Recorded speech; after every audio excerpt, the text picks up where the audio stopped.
오늘 우리 시편 77편에서 만나는 아삽의 시인데요. 아삽은 이 성가대 대장 이름입니다. 아마 그 성가대에서 불렀던 찬양인데 그것을 아삽이라는 성가대 대장 이름으로 이게 표제를 붙인 것이라고 생각이 되는데요. 오늘 1절에서 보시면 그 아주 간절한 그런 기도를 올리는 걸 보게 됩니다. 내가 내 음성으로 하나님께 부르짖으리니 내 음성으로 하나님께 부르짖으면 내게 귀를 기울이시리로다. 이렇게 하면서 하나님에 대한 간절한 갈망을 표현을 합니다.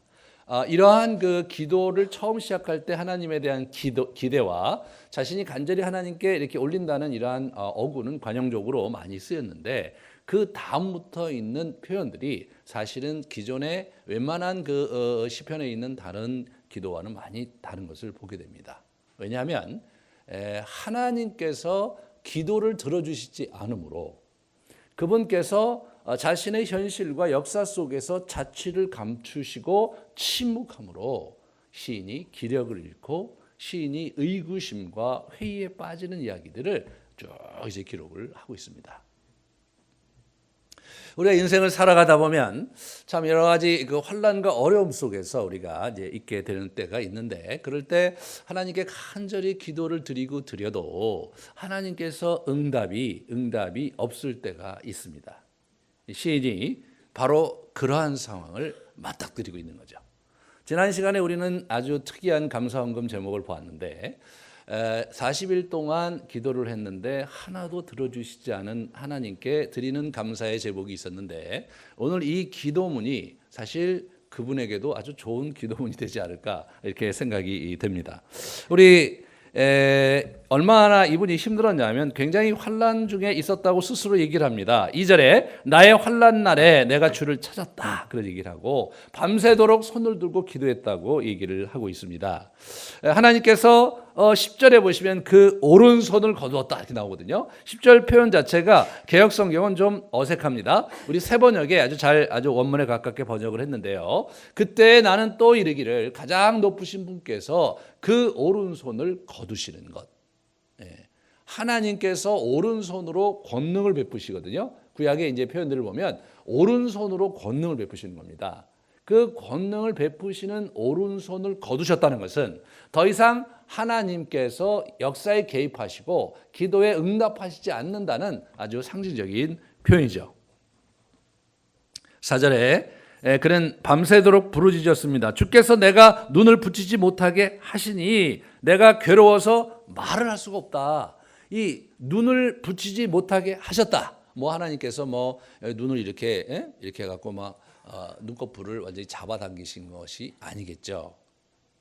자기가 기도해도 정말 상황이 더 나아지지도 않고 아무런 하나님의 임재와 어떤 사인도 느낄 수 없을 때 이게 잠이 안 오는 거죠. 이것이 이제 이분이 이제 직면한 그런 상황이었습니다. 하나님의 침묵.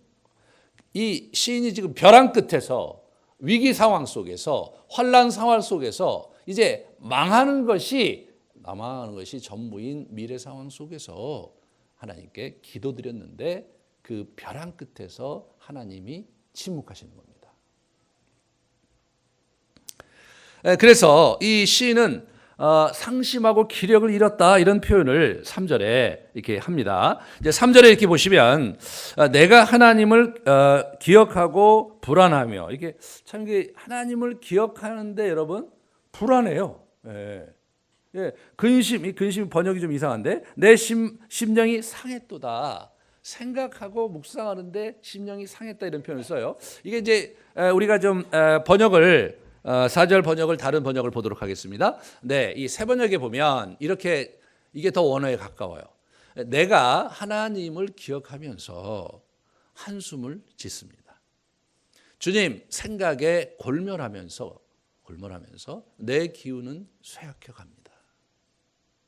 참 우리가 일반적으로 성경에서 만나는 약속 또 일반적으로 하나님의 사람이 하나님께 나갔을 때 하나님의 기도 응답 속에 기뻐하고 하나님을 찬양하는 모습과 너무나 거리가 있습니다. 하나님을 기억하는데 힘이 나는 게 아니고 소망이 나는 게 아니라 이게 한숨이 나요. 한숨이. 하나님에 대한 생각에 골몰하는데 힘이 생기는 게 아니라 이게 기운이 쇠하여지는 거예요. 기력이 떨어지는 거예요. 이런 경험을 우리가 인생을 살다 보면 더러 하게 됩니다.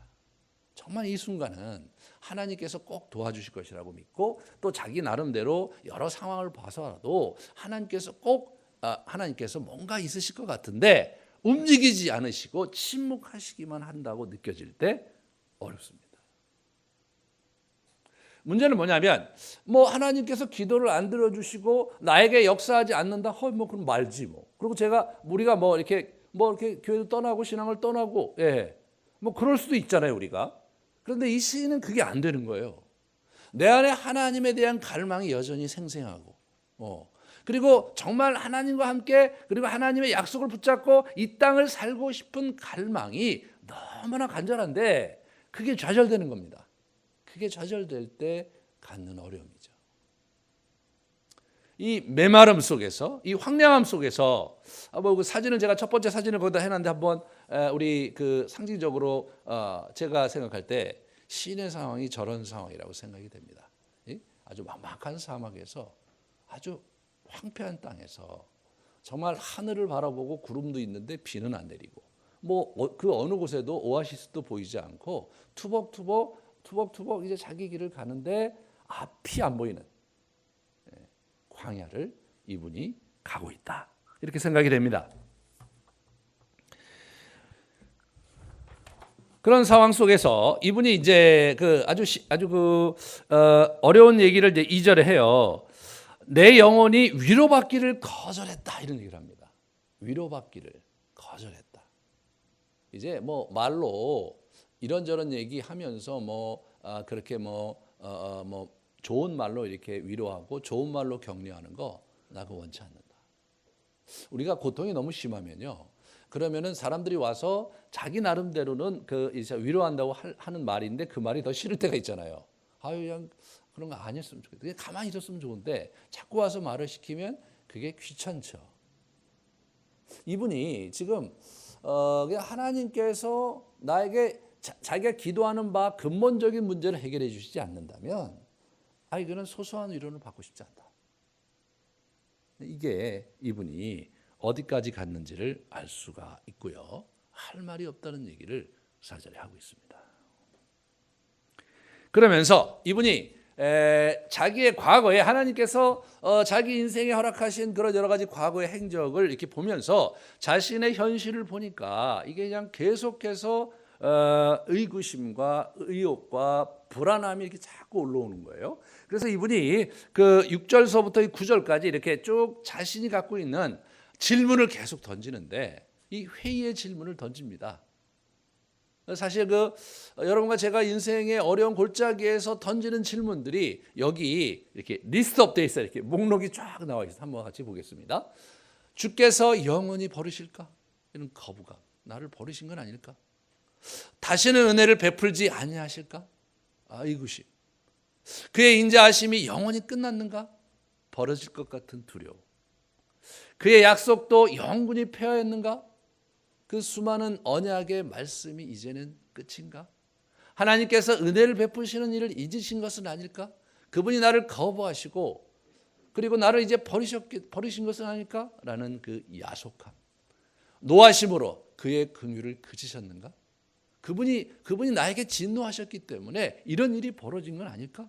라는 죄책감과 두려움, 이런 것이 뒤범벅이 된 상황. 그것이 시인의 상황이었습니다. 이런 상황에서 시인이 참 굉장히 깊은 이 슬픔에 빠져요. 우리 10절을 아까도 봤는데 다시 한번 보시면 가장 높으신 분께서 그 오른손을 거두시는 것, 이것이 나의 슬픔이다. 내가 처한 상황도 상황이지만 하나님께서 자신의 역사하심과 자신의 약속을 유보하신 것인지 거두신 것인지를 잘 모르는 이 암담한 상황이 나를 슬프게 한다. 그런 얘기를 이제 하면서 이분이 어떻게 되냐면 이분이 이제 말씀으로 들어갑니다. 말씀으로. 이제 이렇게 보시면 이 출애굽기 15장을 이분이 오늘 본문을 보고 있는 건데요.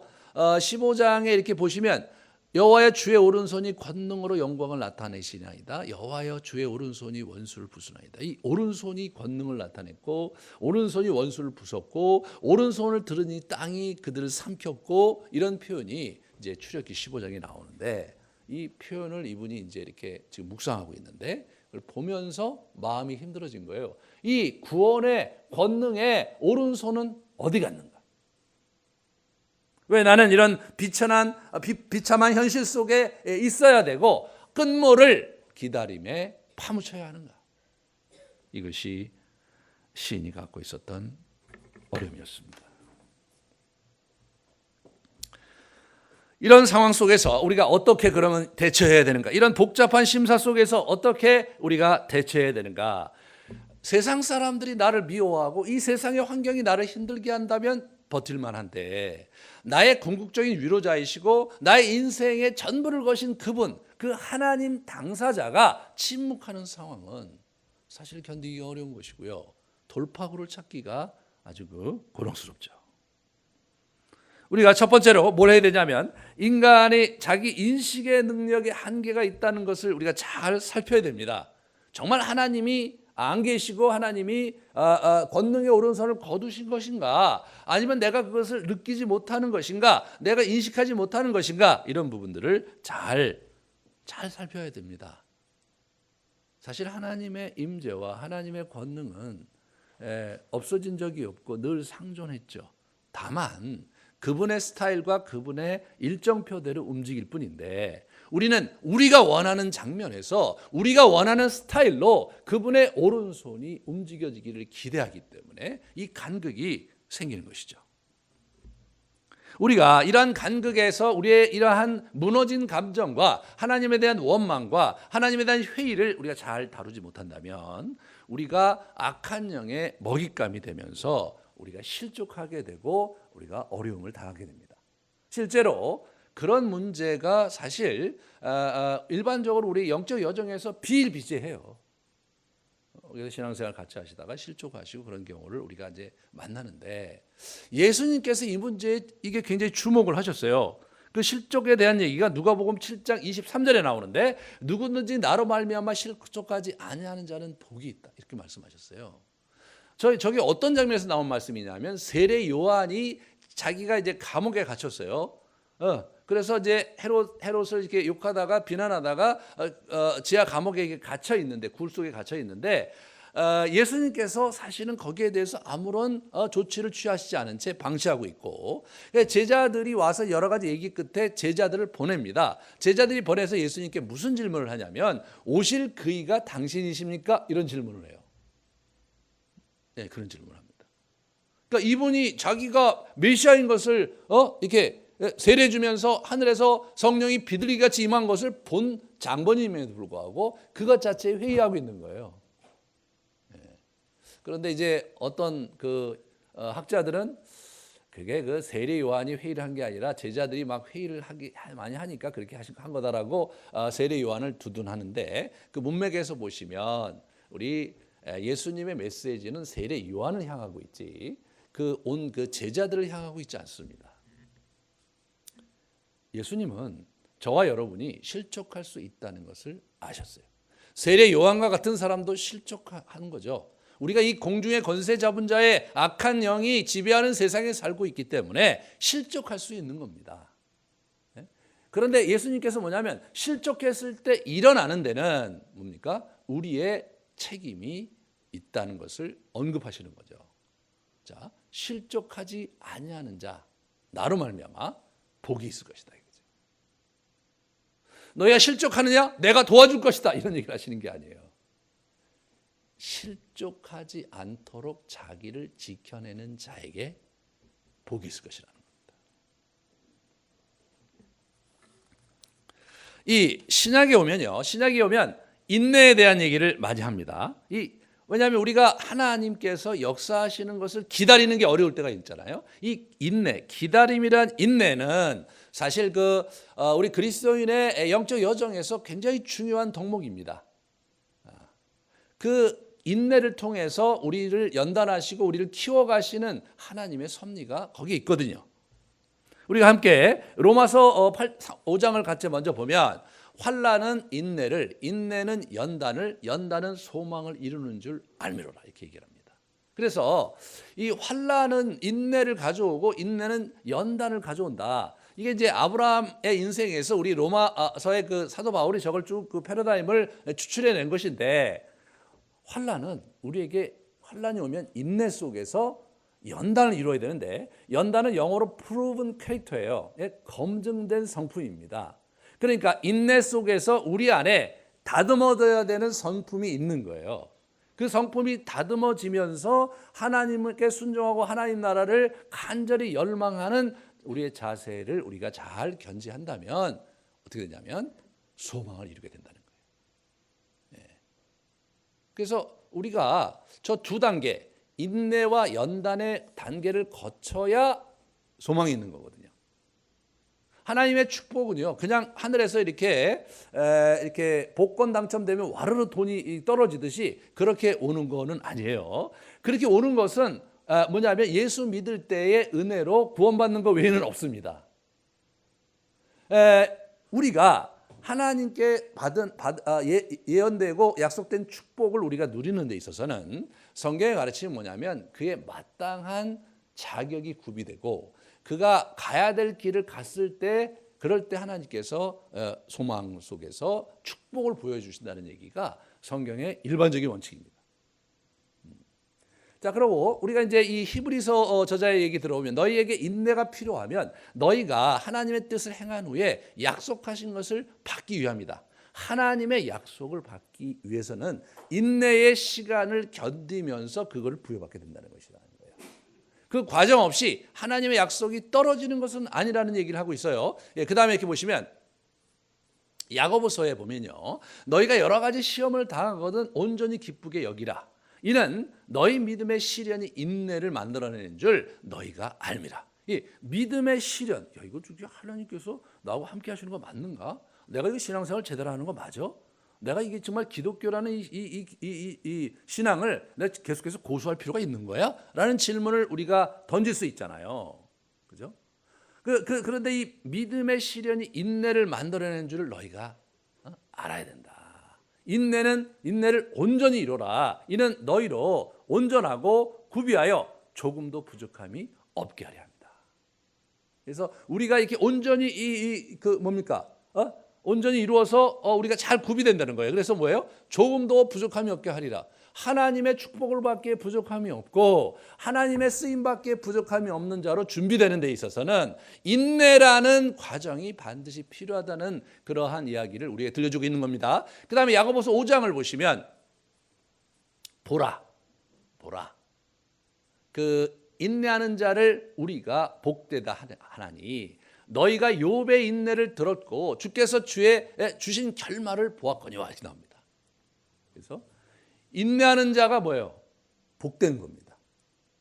그런 어려움 속에서 인내하면서 궁극적으로 하나님을 기다리고 하나님을 소망하고 버텨내는 자가 복된데, 왜냐하면 욥의 인내가 결국은 욥의 축복이라는 놀라운 결말을 주었듯이 그런 과정에 들어갔다는 것은 뭐냐면 축복받을 자로 지금 가고 있다라는 증거라는 거예요. 이 믿겨지지 않는 증거, 감당하고 싶지 않은, 아니 그냥 죽고 나서 시작하시면 안 될까? 이런 생각을 우리는 하게 되는데 하나님이 그렇게 안 하시는 거예요. 왜? 공평하신 분이잖아요. 준비된 자에게, 자격을 갖춘 자에게 축복하시는 게 공평한 거죠. 자격도 갖춰지지도 않고 준비도 안 된 자에게 마구마구 부어주신다면 공평한 분이 아니신 거죠. 이런 부분에서 저와 여러분이 이제 이게 인내라는 이 덕목이라는 것이 우리 그리스도인들에게 매우 중요한 것이구나.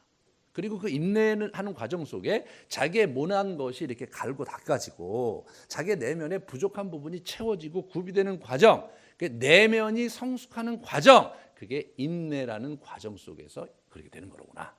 그런 것을 우리가 잘 기억을 해야 합니다. 그런데 문제는 이게 뭡니까? 이게 인내를 하라, 그건 좋은데 문제는 어떻게 인내를 하냐 말이에요. 이게 뭐 인내를 하고 싶지 않아서 인내를 안 하는 게 아니고 인내할 수 없어서 못 하는 거잖아요. 예.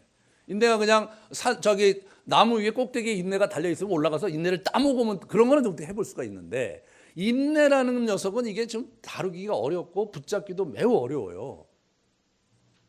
예. 우리가 환난 속에서 고통 속에서 어떻게 결말이 빨리 보이지 않는 상황을 견뎌낼 수 있느냐, 그 부분이 오늘 시인이 우리에게 들려주는 예입니다. 아주 소중한 예예요. 자, 먼저 우리는 시인 속에서 배워야 될 게 뭐냐면 그 묵상하면서 우리 현실과 자신의 감정을 주시하는 거예요. 예? 묵상하면서 뭘 묵상하는가? 자기 자신을 묵상하고 자신의 현실을 묵상하는 거예요. 그래서 여기 보시면 1, 2절 아주 간절한 간구를 오늘 드리고 있고 3, 4절 이렇게 또 이렇게 이제 5절, 9절 보면 자기 심정을 그대로 토로하는 거예요. 자기가 정말 힘을 잃었고 할 말도 잃었고, 예, 하나님 생각하면 너무 불안하고 한숨을 짓고, 그리고 머릿속에서는 수많은 회의의 질문들이 계속 일어나고, 이런 것들을 솔직하게 토로하고 있는 거예요. 이것이 이제 이 하나님께 우리 자신의 인내로 나아갈 때, 어려움 속에서 우리를 하나님 앞에 이렇게 우리 자신을 이렇게 둘 때 해야 될 첫 번째 단계예요. 자기 자신의 감정과 생각을 자신의 처지 속에서 이거를 그대로 주시하면서 그걸 하나님께 토로하는 겁니다. 이것이 사실은 저와 여러분에게는 사실 익숙한 것은 아니에요. 우리는 이제 유교 문화권에서 자랐기 때문에 우리의 속감정과 그리고 우리의 속생각을 윗사람에게 또는 어른에게 솔직하게 이렇게 드러내놓고 표현하는 문화가 아니죠. 알겠습니다. 어렵지 않냐? 뭐 견딜만 합니다. 뭐 이런 식으로 얘기하는 거죠. 그죠? 야, 너 많이 힘들 텐데. 괜찮습니다. 이렇게 얘기하는 거예요. 괜찮기 뭐가 괜찮아요? 괜찮기. 근데 그 앞에 가서는 그 말을 못 하는 거예요. 괜찮다는 얘기를 자기 안에 있는 속생각을 사실은 굉장히 기분 나빠서 정말 당신을 생각하면 불안하고 한숨만 나네요. 여러분 그거 쉽게 하실 수 있겠어요? 여러분 부모님이라든가 엄마를 생각할 마다 한숨이 나. 살고 싶지가 않아. 어떤 때는 내 엄마가 맞나? 그런 생각이 들어. 이런 얘기를 속으로는 할 수 있겠지만 더 드러내는 거 어떻게 합니까 우리가? 그래 본 적이 없는 거예요 우리는요. 근데 성경에서는 그거를 원하세요. 솔직하게 얘기해라 이거예요. 여러분 우리 자신의 감정과 우리가 갖고 있는 처지의 우리의 생각을 솔직하게 그걸 잘 주시하고, 그리고 그러한 솔직함을 토로할 때 어떻게 되냐면 우리의 생각과 이 감정 그리고 우리의 오감이 이렇게 어떻게 돼요? 정돈이 돼요. 이게 깨어나요. 이게 깨어나는 거예요. 나의 문제를 정면으로 직시하잖아요. 그러면 사람이 숙연해지면서 그러면서 자세가 딱 바르게 잡히는 거예요. 근데 자기의 감정과 이 팩트 체킹이라는 말이 요새 많이 나오죠. 팩트를 잘 점검하면서 내 감정은 이렇고 내 생각은 이렇고 내 처지가 이렇다는 것을 있는 그대로 주시를 해야, 그래 어떻게 되냐면 하나님께서 주시는 말씀을 제대로 분별할 수가 있거든요. 그런데 내가 어떤 감정에 치우쳐 있거나 또는 자기의 본래에 자기가 원하는 바를 제대로 잘 인지하지 못할 경우에는 사실은 이게 정확하게 하나님과 소통하기가 어려운 거예요. 여러분 사람을 만나서 얘기하는데 자기가 원하는 게 정확히 뭔지를 모를 때 그거 참 어려운 거예요. 참 어려운 거예요. 제가 이제 청년 사역을 하다가 보면은 이렇게 데이트를 잘 못하는 사람들이 있어요. 그래서 제가 만나서 이제 데이트를 이제 자꾸 안 되니까 막 만나면 헤어지고 만나면 헤어지고, 도대체 너는 데이트를 어떻게 하냐? 그래서 제가 이제 데리고 나갑니다. 그래서 야, 너 뭐 먹고 싶냐? 아니 목사님이 원하는 거야. 아니 그러지 말고, 아니 오늘은 그냥 네가 먹고 싶은 거 먹는 걸로 하자. 나는 돼지고기만 아니면 된다. 딱 얘기합니다. 그런데 이게 진짜로 먹고 싶은 거를 잘 모르는 사람들이 있어요. 그냥 목사님이 원하시는 거 먹자. 그러니까 네가 데이트를 못하지 마.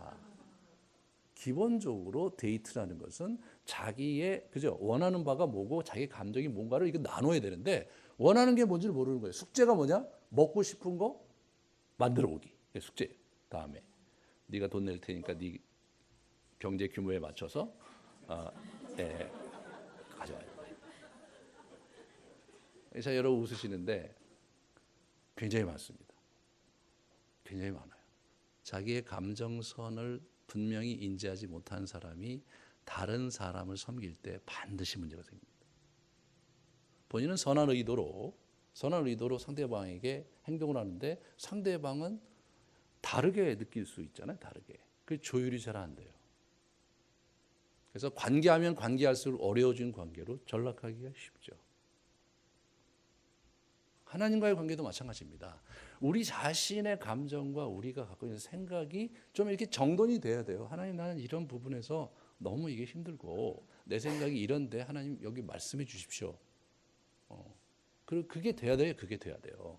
이분이 이제 그 얘기를 하는 거예요. 지금 자기가 너무나 고통스럽고 너무나 어려운 상황 속에서 자신의 직면한 감정적인 팩트와 그리고 생각의 팩트와 자기의 처지의 팩트를 있는 그대로 주시하면서 그것을 하나님, 나는 이런 생각 속에 허덕이고 있고 출렁이고 있고 나의 마음은 또 마음대로 이렇게 기력이 쇠하며 당신을 생각하면 생각할수록 곤고해지고 있다. 나는 어떻게 해야 될지 할 말을 잃었다. 그렇게 말씀하시는 거예요. 네, 기도의 앞부분이 그렇게 시작된단 말이에요. 그리고 나서 이제 기도의 후반부는 뭐냐? 10절부터 이제 기도의 후반부가 이제 시작이 되는데 여기서는 말씀을 묵상하며 하나님을 주시하는 형태로 가는 겁니다. 말씀 속에서 하나님을 주시하는데 첫 번째 뭐냐면 하나님의 행하심과 그분의 행적과 성품을 주시하는 거예요.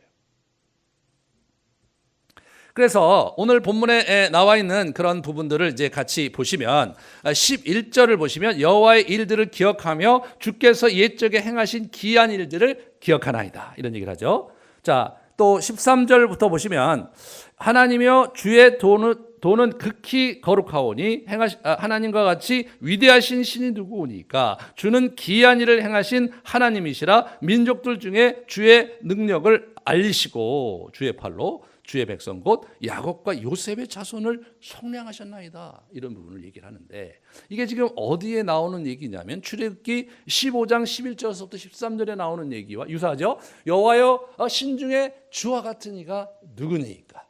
그죠? 기이한 일을 행하는 자가 누구니까.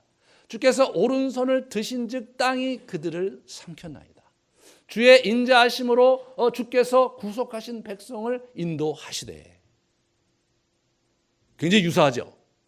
그러니까 지금 이분이요, 자기의 그런 상황을 주시하고 감정을 주시하고 토로한 연후에 그 상황에 걸맞는 본문인 자기가 선택을 했겠죠. 자기 선택한 본문 출애굽기 15장을 갖고 묵상하면서 지금 하나님께 나아가는 거예요. 하나님이 어떠한 분이신지, 무슨 행적을 하셨는지, 그분이 성품이 어떤지를 쭉 주시하고 있는 거예요. 주시하고 있는 거예요.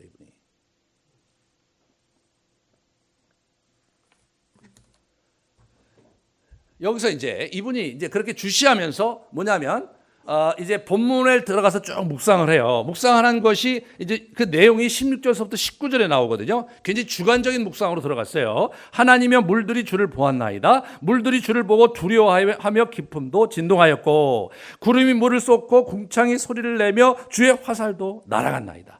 회오리 바람 중에 주의 우레소리가 있으며 번개가 세계를 비추며 땅이 흔들리고 움직였나이다. 이런 얘기를 하거든요. 이게 지금 이분이 홍해를 가르고 그 물이 막 이렇게 쭉 갈라지고 그런 그 부분을 15장에 나오고 출애굽기 15장에 그것을 쭉 묵상하면서 이 묵상을 했는데 실제로 15장에 그 바다의 물에 대한 얘기는 세 구절밖에 안 나와요. 그 세 구절이 저기 있습니다. 첫 번째, 깊은 물이 그들을 덮으니 그들이 돌처럼 깊음 속에 가라앉았도다.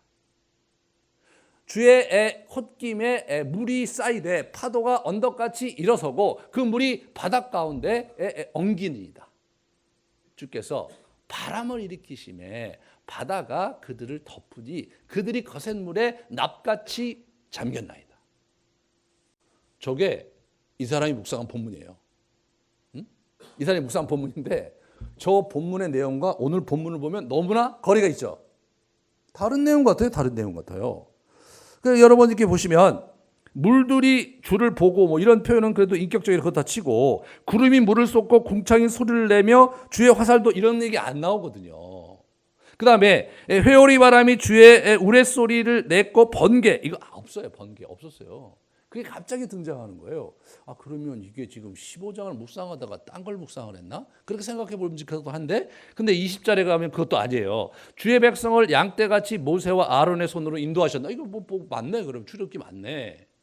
이게 이제 이분이 15장을 이제 하나님의 성품과 행적을 이제 쭉 이렇게 묵상을 하는 거예요. 우리가 이제 생각하듯이 우리가 하듯이 이렇게 묵상을 하다가 그 시에 쑥 들어가고 어떻게 됩니까?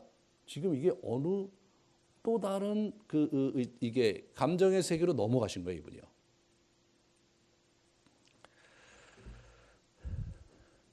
지금 뭐냐면 이 말씀 속에서 어떻게 말씀 안에 그냥 확 들어가 버린 거예요, 이게. 그분이 이 성령께서 역사하셔서 그 말씀으로 쑥 들어가고 어떻게 되냐면 말씀의 상황과 내 상황이 거기서 이렇게 같이 만나면서 엉키는 거예요. 엉키면서 어떻게 되냐면 그게 출애굽기 사건이 아니라 지금 내 삶의 현장에서 내가 경험하는 사건으로 이렇게 바뀌는 거예요. 그게 이제 그렇게 되는 거예요. 그게 어떻게 되는 거냐면 이 사람은 지금 현실적인 실존 속에서 보면 오감 속에서 보면 자기 너무나 비참하고 지금 하나님께서 자기 응답도 안 하시고 굉장히 어려운 상황이 있고 앞이 안 보여요. 그런데 이 본문에 들어갔는데 쑥 들어가니까 어떻게 되냐면 거기서 하나님이 역사하시는 이 홍해의 사건 속에서 어떻게 보면 자기도 그 속에 들어갔고 그 상황이 자기에게 오면서 그러면서 어떻게 됩니까? 영적인 실존 속으로 들어간 거예요. 영적인 실존 속으로 들어간 거예요. 우리가 이제 우리 영성훈련 완에서 이게 이미지 묵상 속에서 이걸 배우거든요. 그 이미지 묵상이 그거 하는 거예요. 쑥 들어가는 거예요. 이거 좀 희한하다. 어떻게 과거에 아주 오래전에 지금 이 시인은 이게 지금 어떻게 되냐면 77편의 시인은 지금 바벨론 포로기 이후의 사람이거든요. 그 바벨론 포로기부터 이게 이제 수집돼서 한 게 3권, 77권이 일반적으로 학자들이 보면 그때쯤 되는 거예요. 이제 그때쯤 되면 어떻게 되냐면 BC 한 5세기 전후라고 보여져요. 5세기 전후예요. 근데 저 얘기는 BC 15세기거든요. 이게 약 1000년의 갭이 있어요. 지금 저 사건이 있을 때와 시인이 지금 하나님 앞에서 묵상할 때가 1000년의 갭이 있어요. 1000년의 갭이 있는데 갑자기 그 1000년이 만나는 거예요. 그러면서 영적 실존에서 같이 대화하고 있어요. 이게 어떻게 가능하냐? 하나님의 말씀이기 때문에 가능한 거예요. 하나님의 말씀은 그때부터 지금까지 살아있는 거예요. 이게 살아있는 거예요. 그러니까 이분이 이 얘기를 책에 기록하시고 끝내는 게 아니라 계속해서 이 이야기가 살아서 지금도 들려지고 있는 거예요. 왜 그러냐면 이분이 영원하신 분이거든요. 여러분, 시간의 좌표를 사는 우리는 과거와 현재와 미래가 확연하게 구분되지만 그러나 하나님과 예수 그리스도 그분은 이게 이 영원한 좌표에 들어가기 때문에 과거와 현재와 미래가 한 정점에 있게 되는 거거든요. 정점에 있게 되는 거예요. 신약에 오면 그런 얘기를 많이 해요. 우리 사도 바울이 로마서 6장에 보면 예수 그리스도와 함께 십자가에 못 박히고 장사 지낸 바 되었던 너희는 이렇게 나와요. 근데 여러분 로마 교회에 있는 사람들은 예수님이 십자가 형이 처할 때 예루살렘에 있던 사람이 아니에요. 유대인들이 아니에요. 그 사람들은 이방인들이에요. 근데 그 사람들에게 너희가 예수님 돌아가셨을 때 십자가에 같이 못 박히고 너희가 장사 지냈다. 그리고 먼 훗날 예수 그리스도가 부활하실 때 부활해서 재림하실 때 함께 너희가 부활하고 그리고 그의 나라에 있을 것이다. 그런 얘기를 해요. 그러니까 이게 지금 과거가 달라진 거 아니에요. 과거 근데 지금 너희가 그렇게 했다는 거예요. 지금 우리의 사랑 이게 이걸 도대체 어떻게 이해해야 되나? 그거예요. 영원한 좌표라는 것은 한 정점에 있기 때문에 과거와 현재와 미래가 한 정점에서 경험될 수 있는 거예요. 그러니까 우리가 이제 그리스도인들 심판을 받았다 이미. 그 얘기 뭐냐면 우리가 먼 훗날 하나님께서 재림하실 때 심판을 받게 될 것인데 온대 관점에서 보면 사실 그 심판은 이미 받은 거나 마찬가지다. 왜? 우리는 영원한 좌표 속에 들어갔기 때문에 더 이상 우리에게는 정죄함이 없다가 그거예요. 이미 우리는 미래적 시제에서 볼 때 예수 그리스도 안에서 이미 사함받고 예수 그리스도의 보혈로 우리의 깨끗함을 받았기 때문에 우리가 더 이상 심판적 안에 가서 심판받을 이유가 없이 이미 끝났다 그런 얘기를 하는 거예요.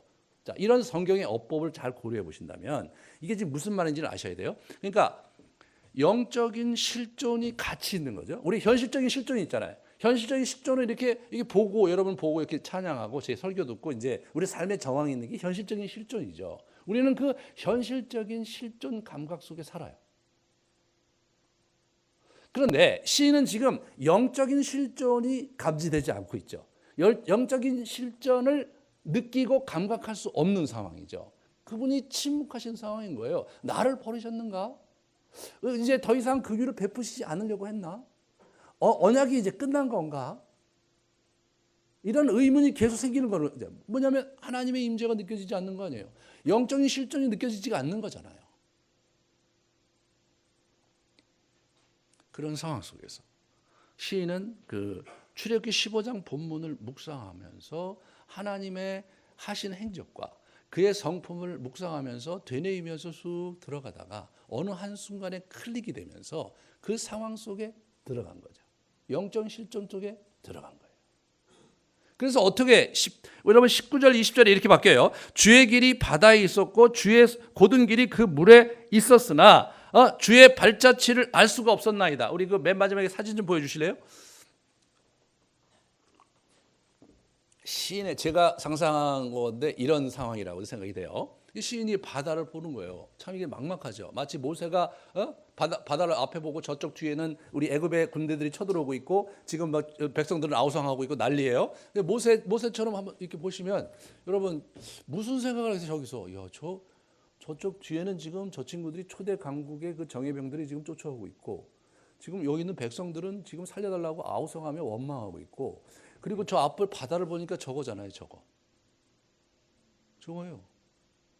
여러분 길이 안 보이잖아요.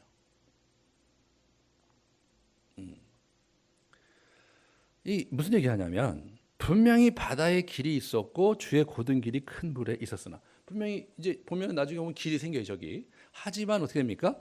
그 발자취를 알 수 없었다. 저기서 길이 안 보이잖아요 길이. 이게 도대체 어떻게 해야 되는가? 그런데 하나님께서 이게 역사하셔서 강한 동풍을 부르니까 이게 쫙 갈라졌을 뿐만 아니라 여러분 이게 동풍이 뜨거운 바람이 불면서 그 마른 땅을 만들었어요. 이분들이 마른 땅을 걸었어요. 그러니까 길을 걸은 거예요. 네. 이게 질척질척한 늪을 그렇게 걸어간 게 아니라 그냥 일반 잘 닦여진 도로를 걷듯이 저기를 걸어간 거예요. 이분이 그 영적인 실존 속에 들어가서 그걸 보면서 어떻게 된 겁니까? 바다에 길이 있다. 보이지 않지만 저 현실적으로 넘실대는 저 파도와 나의 삶을 집어삼킬 것 같은 저 높다란 파도와 강풍 너머에 길이 있다. 그거를 자기가 자기 영혼 속에서 이걸 경험하는 거죠. 하나님의 실존과 하나님께서 역사에 개입하시고 하나님께서 지금 이것을 움직이고 계시다는 그러한 영적인 실존이 경험되는 겁니다. 그러면서 이 사람이 올라오는 거죠. 신뢰를 가지고 주의 길이 바다에 있었고 주의 곧은 길이 큰 물에 있었으나 주의 발자취를 몰랐지만 주의 백성을 양떼같이 모세와 아론의 손으로 인도하셨지 않았느냐. 그러므로 나도 저 바다를 가르고 저 파도 너머의 길로 이분이 인도하실 것이다. 이게 완전히 달라지는 거예요. 네. 그러면서 어떻게 됩니까? 기도가 마셨을 때는 어땠겠어요? 현실적인 이 실존은 변한 게 아무것도 없어요. 하지만 자신의 마음이 바뀌었고 현실 너머의 영적인 실존을 경험했기 때문에 이제는 현실과 영적인 실존을 같이 보면서 현실을 버텨낼 힘이 생기는 거예요.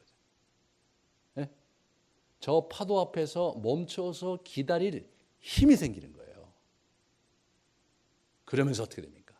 인내로서 하나님의 때를 기다릴 수 있는 그러한 믿음이 자리 잡게 되는 겁니다. 이것이 이분의 묵상의 심리인 거예요.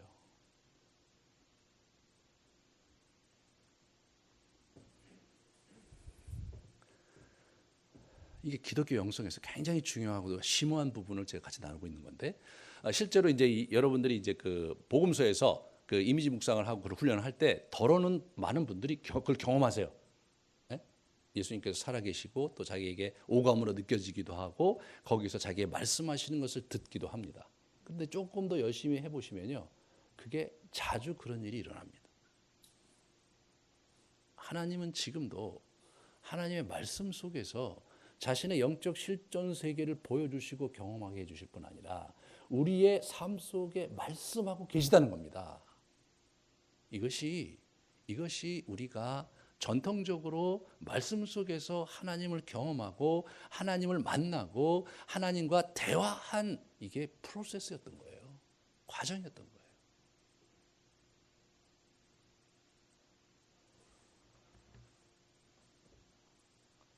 처음에는 성경을 막 이렇게 우리가 이렇게 통독하다 보면 중간중간 은혜도 있고 교훈도 있고 감동도 있고 이제 그런 식으로 이렇게 조금씩 영적인 그 맛을 우리가 보기 시작하고, 조금 더 지나면 본문의 의미와 뜻이 들어오면서 자기의 삶이 해석되면서 지적으로 개석되면서, 그러면서 내가 이렇게 살아야 되는구나 라는 그러한 지적인 깨우침과 결단을 하게 되는데, 그런데 실제로 그것을 넘어서서 내 삶이 이해가 되지 않고 해석이 되지 않고 하나님의 뜻이 무엇인지 모르는 혼돈과, 그죠?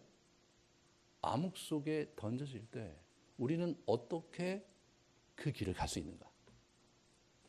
저 사람처럼 저렇게 파도가 앞을 가로막고 모진 바람이 거친 파도를 뿜어내고 있는 그 삶의 현장 속에서 나는 어떻게 나를 지키며 나는 어떻게 하나님을 붙잡고 내 여정을 인내로 이루어갈 수 있는가?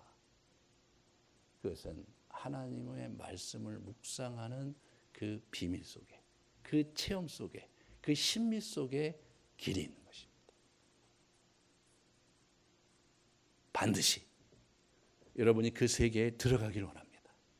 이게 뭐 기도하다가 신비적인 어떤 체험을 하고 뭐 방언을 하고 계시를 받고 이런 차원의 문제가 아닌 거예요. 그런 게 아니에요. 그게 오리지널 정통이 아닌 거예요. 그냥 사도 바울이 그런 경험에 대해서 잘 정리를 했어요. 그 질서를 가지고 교회를 잘 섬기기 위해서 그 필요한 만큼 질서 가운데 그걸 해가면 된다.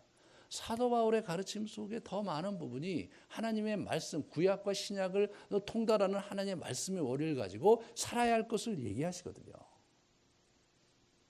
이 부분에서 저와 여러분이 그 말씀 묵상이라는 대로를 가면서 정말 이 시대에 우리의 어려움 속에서도 하나님을 경험하고 사는 그런 축복을 누리시기를 주님의 이름으로 축원합니다. 우리 같이 기도하시겠습니다.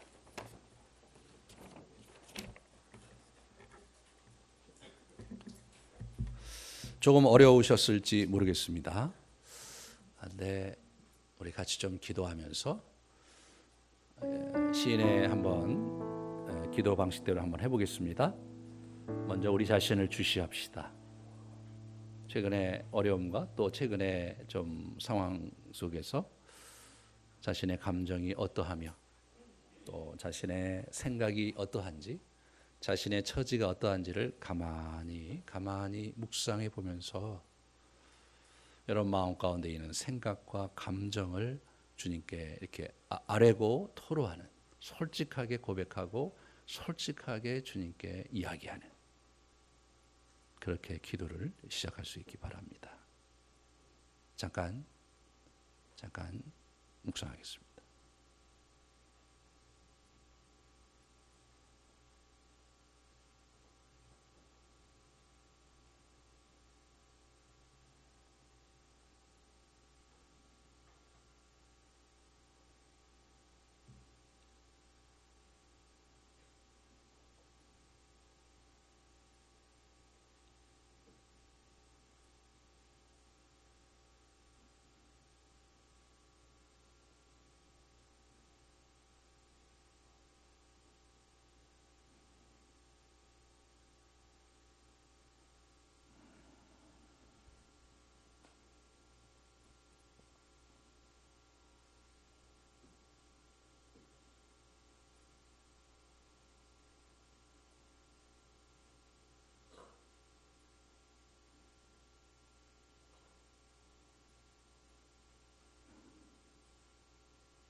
주님께 여러분의 생각과 감정을 아뢰면서 기도로 나아가시기 바랍니다.